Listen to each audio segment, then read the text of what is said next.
என்னம்மா கண்ணு பாருங்க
வழிமறித்து கேட்க கூடாது, இடத்துல வைத்து கேட்கறதுக்கு நீங்க என்ன யாருன்னு தெரியப்படுத்துங்க.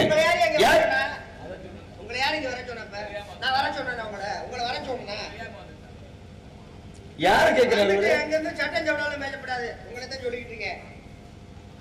இல்ல வேற மாதிரி கேட்குது. என்ன உங்களை கேட்கறாங்க? உங்களை தான் யாருக்கு வர சொன்னாங்க? சொல்லிட்டு இருக்கும்போது உடனே கிளம்புறாங்க. யாரு ஏன் சொல்றாரு? நீங்க மட்டும் பேசாம இருக்கீங்க. யாரு பேசிருக்கீங்க? ஒண்ணு அவர் பேச கோபப்பட்டிருப்பாரு. இல்ல நீங்க கேளுங்க. தலையில ஏப்பா இப்படி எல்லாம் வச்சிருக்கீங்க? ஏப்பாயே அது துண்ட எடுப்பா. தலையில இப்படி துண்ட வைக்க துண்டா? நீ ஏன் தலையில துண்ட வச்சிருக்கீங்க? நல்ல மனுஷனுக்கு சொல்லாம போறது அழகுன்னு இருக்காங்க. சரி மாப்ள. பெரிய மனுஷன் ஏ எல்லாமே நீ அவனுடைய கூடாது, அப்புறம் வேணாம் பிரச்சனை ஆயிடும். ஏய் யார் நீ முதல்ல கிளம்பி போங்க. முதல்ல போங்கப்பா. சரிப்பா. இங்க வழிமறிச்சு கேட்டுக்கிட்டு கிளம்பி போங்கப்பா. போங்கப்பா. பொறுமைக்கு ஒரு அளவு இருக்கு. எங்களுக்கு ஒரு அளவு இருக்கு சொல்லிட்டேன். பாலச்சந்திரமா கிளம்பி போங்க. சரி இனி இவர் வெளியில போகணும். இல்ல இல்ல நீங்க இவர் வழி பாதையிலே நம்ம போகணும். இதெல்லாம் நம்மட்ட ஆகாது சொல்லிட்டேன். என்னடா ஒண்ணுமே சொல்லாம இருக்கிறது போய் பிரட்ட விட எனக்கு என்னடா வாயில இருந்து போவீங்க? என்ன வச்சிருக்க நீ? கிளம்பி போங்க. நான் கேக்குறேன் என்ன வச்சிருக்க நீ? இப்ப கையில பைக் வச்சிருக்கேன். தூக்கி குப்பையில ஓடு. சாமி கீழ வச்சிருக்காரு. கட்ட. டேய் நீ இத காட்டி கொடுக்கறியா? யார் யாரி முதல்ல கீழ வைப்பா. இடுப்புல என்ன தொங்க விட்டுச்சு? ஏப்பா இந்த இடுப்புல? டேய் இந்தடா நீ சொல்றத பார்த்தா பூரா தலையில இருந்து கையில இருந்து இடுப்புல இருந்து அங்க அடையாளம் வைப்பறேன்னு சொல்லிட்டு கேள்வி பண்ணிட்டேடி. அவளை சொல்லிட்டு அவர் முன்ன புடுங்கறாரு. ஐயா நான் புடுங்கறேன். அப்புறம் நீ என்ன மாத்த தலையில துண்டு தூக்கி வைக்கிற, தலையில தூக்கி வைக்கிற. கிளம்பி போங்க. கிளம்பி போங்க. கிளம்பி போங்கப்பா. கிளம்பி போங்க. சரிதான். உனக்கு இன்னைக்கு நக்கலும் நையாண்டி கிண்டலும் கேலிமா இருக்கு. இல்ல இனி பார்த்தா உனக்கு அப்படி தெரியுதான்னு கேக்குறேன். ஏன் உங்களை என்ன சொன்னோம்? யார் நீ முதல்ல? ஒண்ணுமே சொல்லலையே. ஏன் கோபப்படுறீங்க?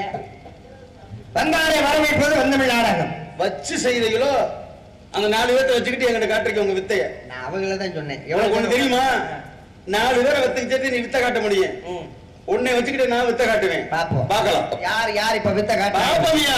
வந்தாரை வரவேற்பது ஓ வித்தை விசாரி வித்தை விசாரி பாப்போம். வந்தமிழ் நாடகத்துக்கு தான் சென்ற இடமெல்லாம் சிறப்பு. உண்மைதான். பார்க்கலாமா? பாப்போம். எதிரியா இருந்தாலும் வந்தவங்களை வாங்க சொல்றது அதுதான் உண்மை. தமிழர்கள் பண்பாடு, நாட்டோட பண்பாடு. நாங்கள் வந்துட்டு போவோம் எமது இடத்திற்கு. வந்தவருக்கு முதலில் வரவேற்பு. தாராளமாக வாங்க. உங்களைத்தான். என்னையா? நீங்க முடியுமா? என்ன முடியுமா? என்ன முடியுமா முடியாதா? நான் அதை கேட்கறையா? வாங்கனே என்ன வாங்க? அதான் உங்களை வாங்கனே. என்ன நீ வாங்க போறியா? உங்களை எதுக்கு நான் வாங்க போறேன்? என்ன சொன்ன? இடத்துக்கு வந்ததுனால வாங்கன்னு வரவேற்பு கொடுத்துருக்கேன். சரி, இடத்துக்கு நான் வந்ததுனால வாங்குனீங்க. ஆமா. வராதவங்களை எப்படி சொல்லுவீங்க? வராதவங்களை எதுக்கு நாங்க வாங்கன்னு கூப்பிடணும்? கிடையாது, வராதவங்க தான் வாங்கணும். எப்படி சொல்லிட்டியா? ஐயா, எங்க ஊர் செவல்பட்டி, பக்கத்தூருக்கு போறோம், எஸ்எஸ் கோட்டைக்கு போறோம், சுண்ணாம்புருக்கு போறோம், சேண்டல்பட்டிக்கு போறோம். இப்படி சுத்தப்பட்ட ஊர்களில் சொந்தம் வந்து சாதிச்சனா இருப்பாங்கல்ல. இந்தாங்க எங்க ஊர்ல வைகாசி மாதம் படைத்தலைவி அம்மனுக்கு நாங்க விழா நடத்துறோம். திருவிழா நாடகம் வச்சிருக்கோம், அன்னதானம் போடுறோம். எங்க வீட்டுக்கு விருந்துக்கு வாங்க, நாடகம் பார்க்க வாங்க, சாமி கும்பிட வாங்க, இந்தாங்க அதுக்கு பத்திரிக்கை அழைப்புதல் அப்படின்னு கொடுத்து அவங்க வந்தாங்க. தெரியுமா நம்ம ஊர் நடக்கிறது? தெரியாதுல்ல. அப்ப அவங்க வராம அவங்க ஊர்ல இருக்காங்க, அவங்களுக்கு அழைப்பதை கொடுத்து வாங்க தானே கூப்பிடுறோம். அப்ப வராதவங்களையும் வாங்க தானே கூப்பிடுறேன். அப்ப நீ வந்தவங்களை போய் வாங்க கூப்பிடுற. அப்ப வீட்டுக்கு போய் பத்திரிக்கை கொடுத்து ஐயா எங்க ஊர்ல விசேஷம் விருந்துக்கு கண்டிப்பா அதானே உண்மை. கொடுக்குறோம். பத்திரிக்கை கொடுத்தாச்சு. வீட்டுக்கு விருந்துக்கு வந்துட்டாங்கன்னா வீட்டுக்கு விருந்தாளி வந்தவங்க என்ன சொல்லுவோம்? வந்தவங்க நாங்க தான் சொல்ல போறோம். வராதவங்களை எதுக்கு நம்ம நீதான் சொன்ன. என்னது? எதிரியாலும் வரவேற்பு யாருடைய பண்பாடுன்னு? தமிழர்கள் பண்பாடு. தமிழ்நாடுடைய பண்பாடு இல்ல. ஆமா. தமிழ் தான் பேசணும். தமிழை வந்து முறையை உச்சரிக்கணும்ல, இடமுறையை பேசணும்ல.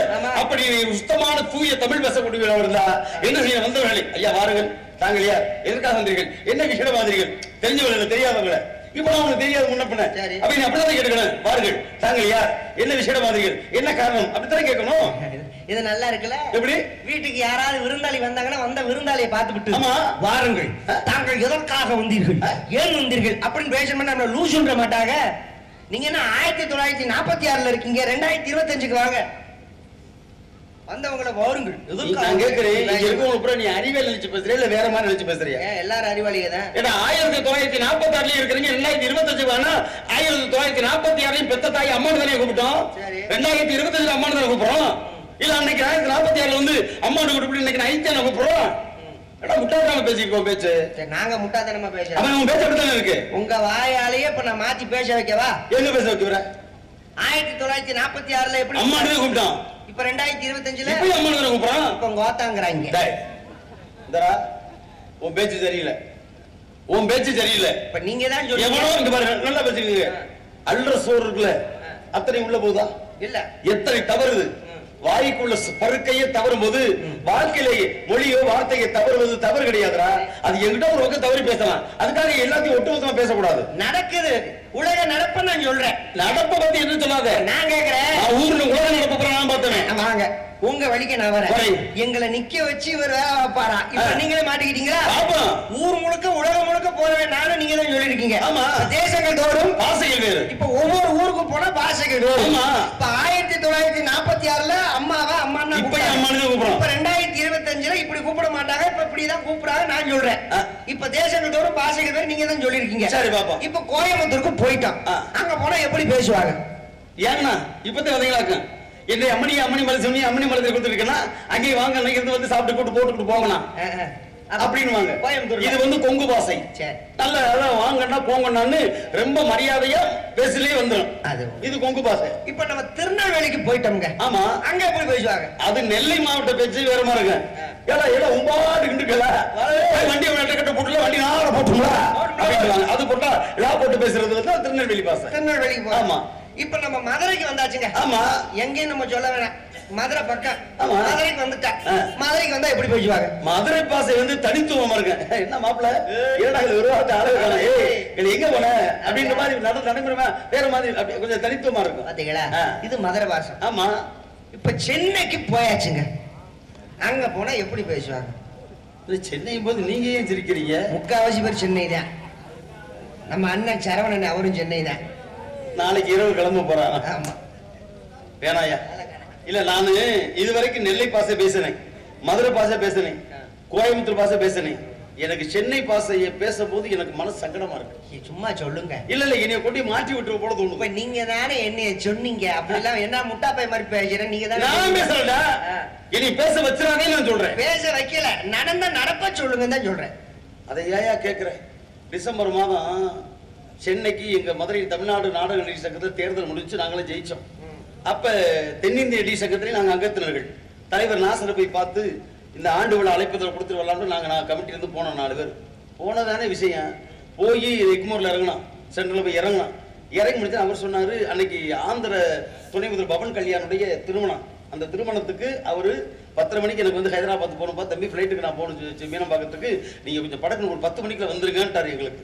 சரிட்டு அறக்க பறக்க மணி 9 ஆச்சு. நான் 1/2 மணி நேரத்தை கொண்டு போய் அங்கே டி நகருக்கு போயிருந்தா, சங்கத்துக்கு போகணும்டா சொல்லி ஒரு ஆட்டோக்கார கூப்பிட்டான். சார் இப்படி வடப்பட்டு பாட்டினேன். வாங்க ஐயா இங்க வாப்பா, நம்ம நடிகை சங்கத்துக்கு போனோம். எங்க இருந்து வரீங்கண்ணா? மதுரையிலிருந்து. ஓ நீங்க கூத்தாடியா அப்படின்னா. கூத்தாடியா? என்னடா ஆரம்பமே சரியில்லையே, கூத்தாடியா அப்படின்னு கேட்டானே, கூத்து கட்டுறவங்கன்னு கேட்கறானு சொல்லிட்டு அவன் பாசல ஆமாப்பா நாங்களாம் கூத்து கட்டுறவங்களாப்பா அப்படின்னு சொல்லிட்டு நடிகை சங்கத்துக்கு போனப்பா கொஞ்சம் சீக்கிரம் போங்க, ஒரு 1/2 மணி நேரம் பொழுது போடலாம். அப்படியா? எத்தனை பேருக்கு? 4 பேருக்கு. நீங்க ஒருத்தா லெப்ட்ல குந்திக்க, நீங்க ஒருத்தா ரைட்ல ஒத்துக்க, நீ சைட்டா குந்திக்க, ஒருத்தா லெப்ட்ல போய் ஒருத்தா ரைட்ல போய் ஒருத்தா சைட்டா விட்டுருவீங்க. எத்தனை கோத்தா ஓட்டுக்கேன் பாருங்க. கொண்டு போய் விடுறானதே சொன்னான். மொத்த ரைட்ல போட்டேன், மொத்த லெப்ட்ல போட்டேன், மொத்த சைட்டா போட்டு எத்தனை மொட்டை போட்டான்னு எனக்கே தெரியல. அப்புறம் சொல்றீங்க. அப்படி போய் டி நகர்ல போய் அங்க திரும்ப வேண்டிய இடத்துல ஹபீபுல்லா சாலை, அங்கேதான் சங்கம் இருக்கு. அந்த ஹபீபுல்லா சாலை திருப்பத்துல போனோம்னா ஆட்டோ நின்னுக்குச்சு. பார்த்தா ஒரே கூட்டமையா. என்னன்னு தெரியல. இங்கிட்டு பார்த்தா தப்படிக்கிறாங்க, இங்கிட்டு பார்த்தா வேட்டு போடுறாங்க, இங்கிட்டு பார்த்தா மாலை கைமா போயிட்டு இருக்காங்க. ஒருவேளை சாமி ஊர்வலம் நடக்க அப்படி சீக்கிரம் போயா, வேற வழியை கண்டுபிடிச்சு போயான்னு சும்மா ஏனாத்தே அவன் பூக்கட முடியும் புட்டுக்கிட்டான் அப்படின்னு. பூக்கட முடியும் புட்டுக்கிட்டானா? எனக்கு ஒண்ணுமே புரியல. என்னையா பூக்கட முடியும் புட்டுக்கிட்டானா? அந்த தெருவுல பூக்கடை வச்சிருக்கான பேர் முனிய பணம் செத்து போயிட்டானா. அப்புறம் சொல்றீங்க. தமிழ்நாட்டின் தலைநகரம் சென்னை. சென்னையில தான் இந்த தமிழ் எப்படி சாருது பாருங்க. தமிழ் செந்தமிழ் நாடனு போதிலே இந்த பாயுது காதினிலே. தமிழா நீ பேசுவது தமிழா, அன்னையை தமிழ் வாயாய் மம்மி எங்களை தாய், அழகு குழந்தையை பேபி எங்களை தாய், என்னடா தந்தையை தாடி எங்களை தாய், என் உயிர் தமிழை கொன்று தொலைத்தாய், உறவை லவ் என்றாய் உறவாத வாழ்க்கை, ஒய்பென்றாய் மனைவியை பாரும் நம் போக்கை, இரவை நைட்டில் வாழ்விழியாதும் வாழ்க்கை, இனிப்பு ஸ்வீட் என்றாய் அடுத்தறி நாக்கை. இனிப்பு ஸ்வீட் என்றேன், இரவு நைட் என்றேன்.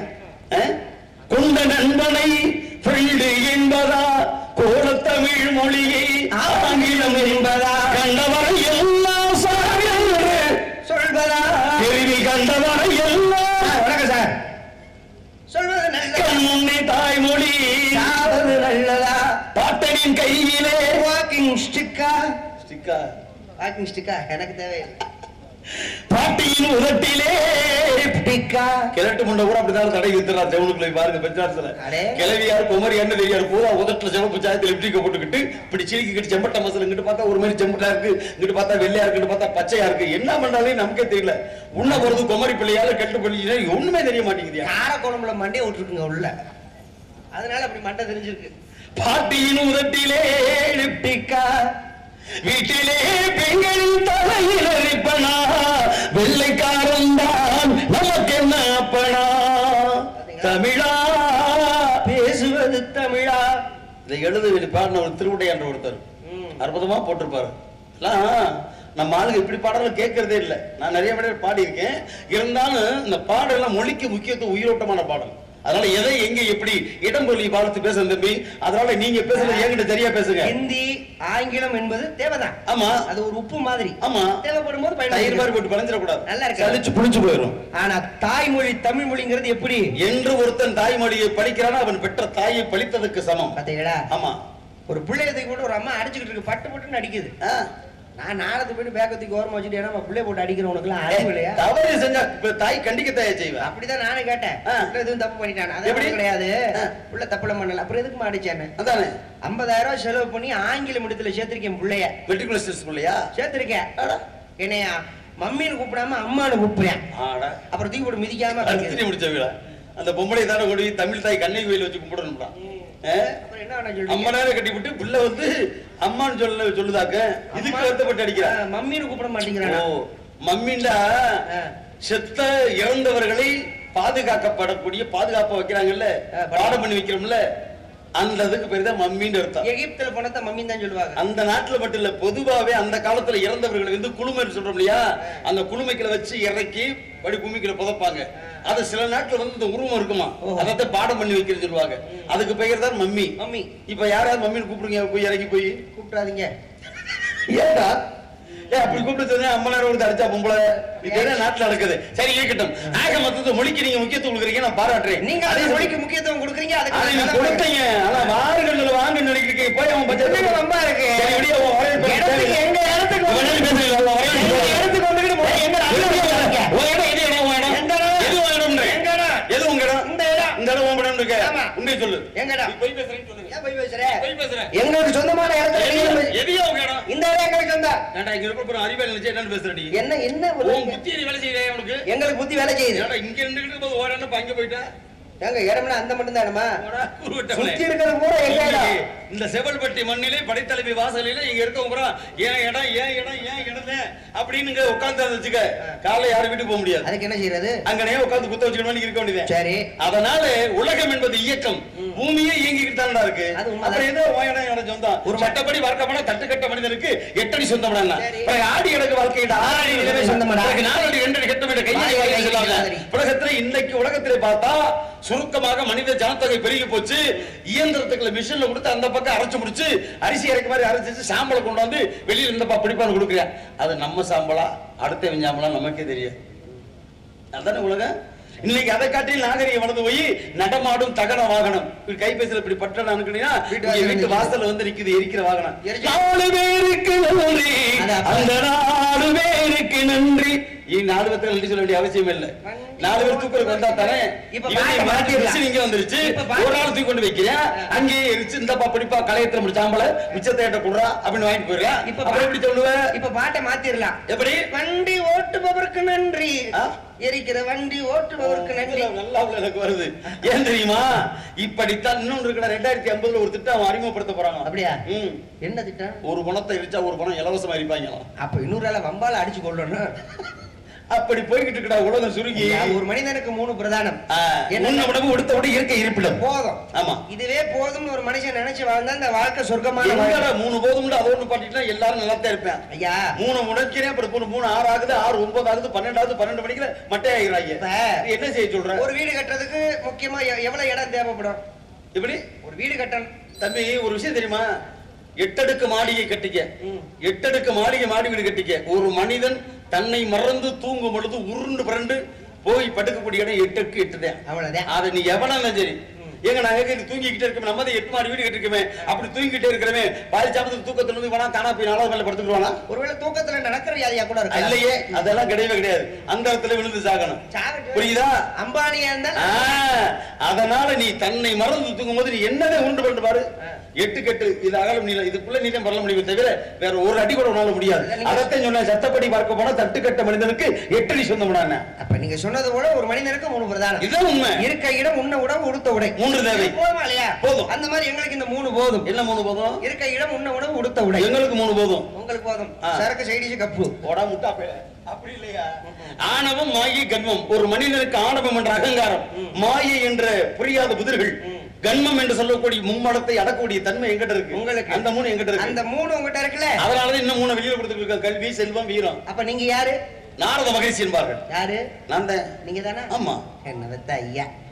உன்னை பத்த ஐயாவா? ஆமா. உன்னை பத்த அப்பே இருக்கட்டும். அப்பனை பத்தாத்தே ஐயா. நீங்க பெரியவர், பெரிய தவறிஷி, அழிவே இல்லாதவர், சிரஞ்சீவி. நீங்க சரி, அப்பேற்பட்ட தன்மை வாய்ந்தவர் நீங்க. ஆமா ஐயா, பதில் சந்தேகம். எங்க அப்பனுக்கு அப்பனா கூட நீங்க இருந்திருப்போங்க. அப்பனா வேணா, நான் உங்க தாத்தனா இருந்திருப்பாங்க, பாட்டனா கூட இருந்திருப்பாங்க. அப்புறம் உங்க கரெக்ட் உங்க அப்பத்தால புருஷனாக்கு நானு. பல்லு வாய போறத பாரு. அந்த கரெக்ட் புள்ள கட்டிடுவே போடா வெட்டி மேல. நல்லா இருக்கு அனுபவம். ஏய் ஜி பேச்ச குறையா. ஆப்ப சட்டிக்கு. ஏய் உன் பழக்கவழக்கம் நாரத மகாமுனிவர் நீங்க. ஆமா. உங்க அப்பா பேரு? அப்பா பேர் பிரம்மா. என்ன பண்றாரு? படைக்கின்றார். லோடு எவ்வளவு? ஜெய் எதை கேக்குற? படைப்பு. நீங்களே படைப்புடா. படைப்பு. படைப்பு இல்ல. என்ன படைக்கிறார்? 4 வகை யோனி, 7 வகை தோற்றம், 84 லட்சம் ஜீவவேதங்கள் இதை படிக்கிறார் எல்லாத்தையும். வந்த உடனே ஐயா நிறைய பாட்டுகள் பண்ணாங்க. இதுல இவர்கிட்ட பிடிச்ச விஷயம் என்னதுன்னா, பாட்டு தெரியாதுன்னு சொல்ல மாட்டார். அதான் இவர்கிட்ட பிடிச்ச விஷயம். மக்கள் யாராவது ஒரு பாட்டு கேட்டா உடனே பாடிடுவார். அந்த அளவுக்கு ரொம்ப திறமை வாய்ந்தவர், மரியாதைக்குரியவர். அன்பு மாமா, எங்களது மதுரை தமிழ்நாடு நாடநீதி சங்க செயற்குழு உறுப்பினர் எங்களது கருவனூர் கண்டெடுத்த அன்பு மாமா எஸ்பி கீதப்பிரியன் அவர்கள் அந்த அளவுக்கு ஒரு திறமையான ஒரு கலைஞர். நன்றி நன்றி. நிறைய விஷயம் தெரிஞ்சவர். இப்ப உங்க அப்பா படைக்கிறாருன்னு சொன்னீங்கல்ல? ஆமா. உங்ககிட்ட தான் ஒண்ணு கேட்கணும். என்ன கேட்க? உங்க அப்பா படைக்கிறார்ல, எறும்பு முதல் 84 லட்சம் ஜீவராசி படைக்கிறது உங்க அப்பா தானே? உண்மை. புல் பூண்டு மரம் செடி கொடி மரம் செடி கொடிக்கு ஓரறிவு, புழுப்பூச்சிகளுக்கு ஈரறிவு, நீர்வாழும் ஜீவனுக்கு 3 அறிவு, பறவைகளுக்கு 4 அறிவு, ஆடு மாடு போன்ற விலங்குகளுக்கு 5 அறிவு, உன்னை போல மனிதர்களுக்கு 6ஆம் அறிவு, என் போன்ற ஞானிகளுக்கு 7ஆம் அறிவு, ஆத்தா படைத்தறிவு இறைவனுக்கு 8 அறிவு. இப்படி அறிவு ஜீவன் அடிப்படை எல்லாமே உண்டு. சரி, ஆமா. இப்ப சிரிக்க நானு, சிந்திக்க நீங்க. கண்டிப்பா. இப்ப சிந்திக்க வைக்கணும். வைக்கலாமே. எங்க அப்பா படைக்கிறாருல்ல? ஆமா.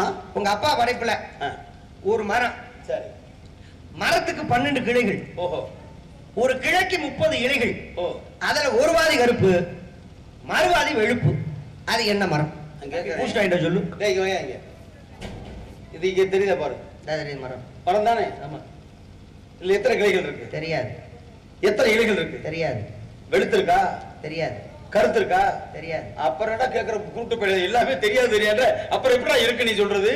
ஐயா, நான் கேட்டது ஒரு மரம். அதத்தான் நான் சொல்றேன். அதுல நான் கணக்கா சொல்லிட்டு 12 கிளைகள் இருக்குன்னு சொல்லிட்டேன். அதத்தான் நீ எப்ப இதெல்லாம் கேட்டீங்க இல்லையே தெரியலன்றா? அதுல எத்தனை கிளை இருக்கு நம்ம என்ன சொல்லுங்க. நான் கேட்ட மரத்துல அப்படி இருக்காதுன்றது என்னுடைய வாதம். இந்த மரத்துல இல்ல. ஆனா நான் கேட்ட மரத்துல இருக்கு. அது எப்படியா இருக்கு? இருக்கிறனால தானே கேக்குறேன். கிடையாது கிடையாது. உங்க அப்பா தானே படிக்க. ஏடி இப்படி பேசுற? தேவையில்லாம நீ பேச நடக்கற. ஏடி நான் பேசல இடம் இல்லையா? இந்த மேடை பெரிய மேடை, செவல்பட்டி மேடை. எத்தனையோ கலைஞர்களை பார்த்தா இந்த மேடை 39வது வருஷம் தொடர்ந்து இந்த நிகழ்ச்சியை நடத்திட்டு இருக்காங்க. அப்ப எத்தனை கலைஞர்களை கொண்டு வந்திருப்பாங்க. அப்ப இந்த மேடைக்கு உங்களை கொண்டு வந்திருக்காங்கன்னா என்ன திறமை இருக்குன்னு கூட்டிட்டு வந்திருப்பாங்க. என்னமா நானும் என்னமோ இந்த மேடைக்கு புதுசா வந்த மாதிரி பேசிக்கிட்டு இருக்கேன். நீங்க தானே வந்தீங்க. நான் எத்தனை முறை வந்து தெரியுமா? வந்திருக்கோம்ல. அப்ப என்ன நீ பேசுற? ஐயா, அனுபவம் உள்ளவங்களுக்கு திறமை இல்லாதவங்க செவல்பட்டி கூப்பிட மாட்டாங்க. அது எனக்கும் தெரியும், உனக்கும் தெரியும். அதான் நான் நம்ம புதுசா வந்த மாதிரி பேசிக்கிட்டு இருக்க. நீங்க புதுசு நான் சொல்லல. அப்புறம் நீங்க அனுபவசாலி தான். அப்புறம் என்ன உனக்கு? உங்களை என்ன இன்னைக்கு சந்திக்க வச்சிருக்காங்க. ஏன் சந்திக்க வச்சிருக்காங்க? சந்திக்கிற உன்ட என்ன திறமை இருக்கு, ஏன் என்ன திறமை இருக்கு? அந்த திறமையை காட்டுங்கன்னு தான் சொல்றேன். நீ நகைச்சுவை நீ ஓட்ட போய் நீ என்ன கோமாளி போய் ஓட்ட போய் நான் திறமை காட்ட போறேன். நீ திறமை காட்டுறது எனக்கு ஒரு ஆளா? இல்ல உங்கள்ட்ட நான் பேசக்கூடிய ஆளு வேற. எனக்கு ஒரு தகுதியான ஆளு பேசுவேன். புராணத்துல உங்களை கேட்டானா? அப்புறம் என்ன இதிகாசத்துல கேட்டானா? இல்ல இல்ல திருக்குறள் எதாவது உனக்கு தெரியாது. நான் கேட்கறது நடைமுறை விஷயம். என்ன நடைமுறை? புராணத்துல பேசுறதுக்கு இதிகாசத்துல பேசுறதுக்கு பெரியவங்க வந்து பேசுங்க. நடைமுறை இல்ல. நீ என்கிட்ட பொய்ய போட்டு வாங்காத. இது நடைமுறையா? அப்புறம் போட்டு தானே வாங்கணும். கிடையாது. உங்க வாயால வாங்க வைக்க. இதுலயே புராணம், இதிகாசம், பஞ்சாங்க அத்தனை கலந்துருக்கு. சரி, எப்படி? அப்ப சொல்லுங்க. கலந்துருக்குன்னு சொல்றீங்க. அப்ப எங்கிட்டு போனாலும் அடைக்கிறேன். ஒண்ணுமில்ல, எலி செலவடைச்சிட்டு போன மாதிரி நம்ம செவல்பட்டி மேடை பெரியவங்களா உட்கார்ந்துருக்காங்க. என்ன காலையில டீ கடையில உட்கார்ந்து பேசுவாங்க. எப்படி? அப்பா நேத்து கீதப்பிரிய நாரதர் வந்தாரியா, தமிழை பத்தி எவ்வளவு அழகா சொன்னாரு, எப்படி பாருனாரு, எப்படி பேசினாரு, மேடைக்கு அப்படியே பொருத்தமா நாரதர்னா இப்படித்தான் இருப்பாருன்னு அவ்வளவு அம்சமா இருந்தாரியா. என்ன உனக்கு பிரச்சனை? ஆனா அந்த கோமாளி போய் வந்து கேட்டாம பாரு ஒரு மரம்னு, அதுக்கு பதில் சொல்ல முடியாம கீதப்பிரிய உள்ள போயிட்டாருப்பா அப்படின்னு மக்கள் சொல்லிடக்கூடாது. உள்ள போயிட்டாரு. நான் என்னடா தப்பு பண்ணி உள்ள வர்றதுக்கு? பின் வாங்கிட கூடாதுன்னு சொல்ல வந்தேன். நீ அப்படி நான் கேட்கிறேன். இப்ப இந்த ஊர்ல யாராவது சொன்னாங்களா?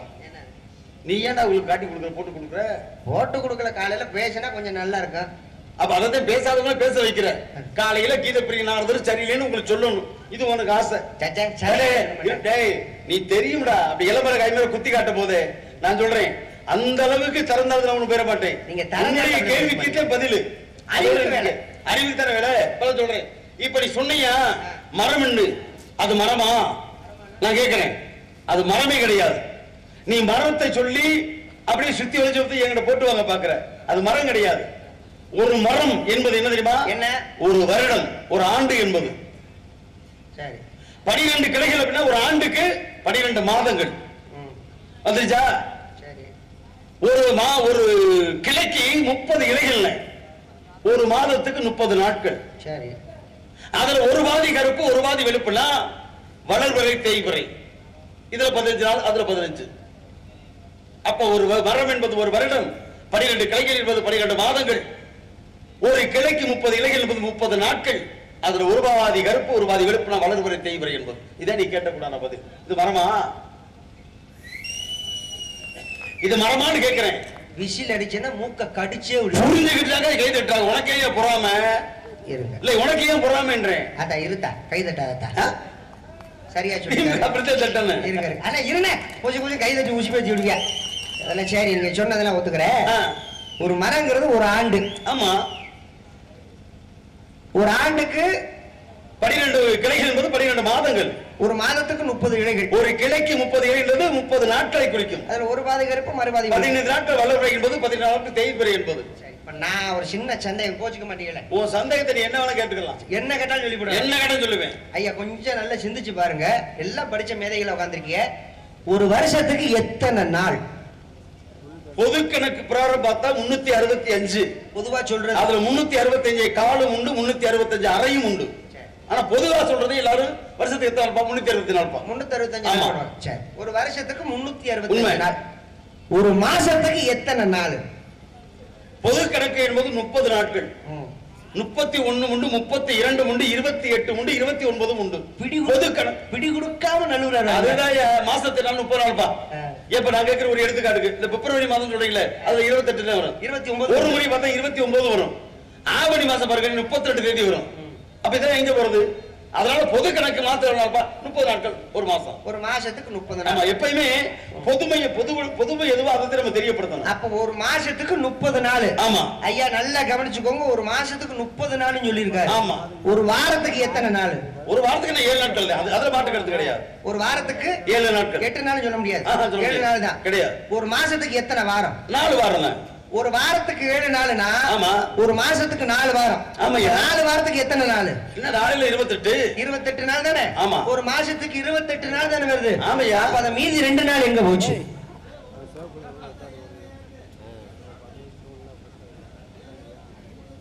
அண்ணா யோசிக்கிற மாதிரி இருக்கா? இல்ல அவர் ஏறி இறங்கணும் 32 29க்கு போகல. அவர் என்ன சொல்றாருன்னா ஒரு மாசம் பொது கணக்கு 30 தானே சொன்னீங்க. ஒரு மாசத்துக்கு 4 வாரம் வருது. மாசத்துக்கு 4 வாரம் தானே, வாரத்துக்கு 7 நாட்கள் தானே. அப்ப 4ல 28 தானே. அந்த 2 நாள் எங்க போச்சு? உன் கையிலுக்குள்ள போச்சு. பேசாம பாடு. அமைதியா இல்ல ஒரு வினாடி உங்களிலேயே நான் கேட்ட கேள்வி கேட்ட எரிங்கிட்ட எதிராளியா கேட்ட என்னையே சிந்திக்க வச்சுக்கிறது இந்த கேள்வி. எங்க அண்ணன் பேன்சி ஸ்டோர் வச்சிருக்காரு, அவரே யோசிப்பாரு. சென்னையில வச்சிருக்காரு. இல்ல உண்மைதாங்க. இது ரொம்ப கொஞ்சம் உன்னிப்பா கவனிக்க வேண்டிய விஷயம்.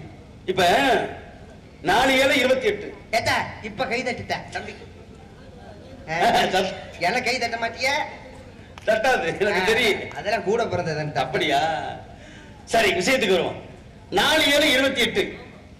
அப்ப 30 நாட்கள் இந்த 2 நாள் எங்க போச்சு? அப்படின்னா நான் சொல்லி பாருங்க, பஞ்சாங்கம் இல்லையா?